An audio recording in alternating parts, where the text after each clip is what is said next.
Hi guys, welcome to another jazz piano tutorial. This is a video for beginners and it's going to be covering how to construct all of the basic chords that you'll come across in jazz piano. So we're going to be looking at how to construct all the different types of 7th chords and 6th chords. So we're going to start by looking at major 7th chord. And we're going to do all this in the key of C. So a major 7th chord is built by using the 1st, the 3rd, the 5th and the 7th note in a major scale. So one way of referring to this is as a chord spelling. We would say the spelling of this chord is 1, 3, 5 and 7. So which means the 1st, 3rd, 5th and 7th note of the major scale. So that's a major 7th chord. Another way of thinking about this is it's just a major triad with a major 3rd interval on the top. If you're not sure what a major 3rd interval is, it's just 4 semitones. So if we started on a G and we just counted up 1, 2, 3, 4, that's a major 3rd interval. A minor 3rd interval is just 3 semitones. So it's either 1, 3, 5 and 7 or a major triad with a major 3rd interval on top. So two different ways of approaching it. Once you can play each one of these chords, a good exercise to practice them is to then play them in different inversions, like this. So this will help you just be able to get quicker at seeing chord inversions, and it will also help with, if you haven't been playing piano that long, you may find this quite awkward to play. So it will also help with building the necessary technique to be able to play them easily. So we do that in the right hand, and then we do the same thing in the left hand. So we just go through all the different inversions. Okay, next we're going to look at major 6 chords. So it's very similar to a major 7, except instead of the 7th, we just play the 6th note of the major scale. So that would be a C major 6. So same thing, once you've learnt it, we then go through the different inversions in both hands. Okay, now we're going to look at a dominant 7th.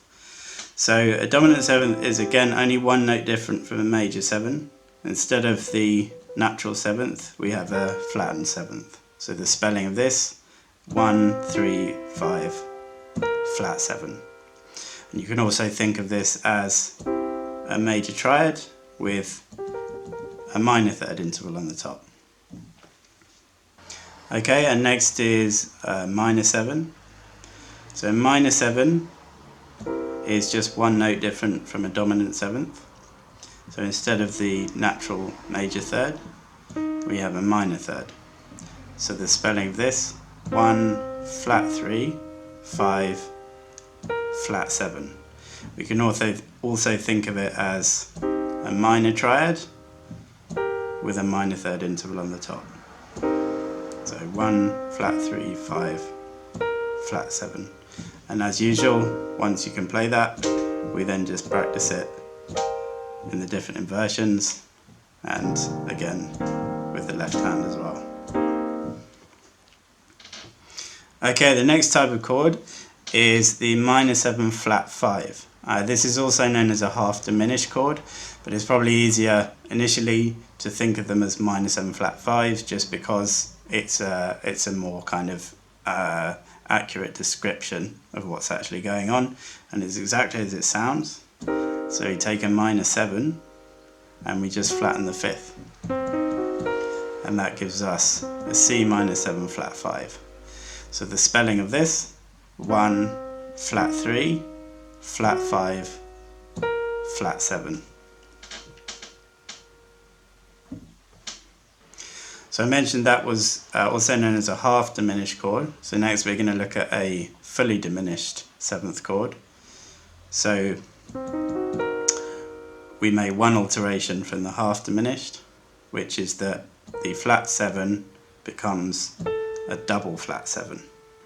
So we're just moving the 7th down one more, and that gives us a fully diminished C. Okay, so that covers all of the most basic types of chords that you'll come across in jazz piano. If you get a really good solid foundation with this, then when it comes to things like different types of chord voicings and extensions like 9th, 11th, 13th, things like that, knowing this well will really help with that.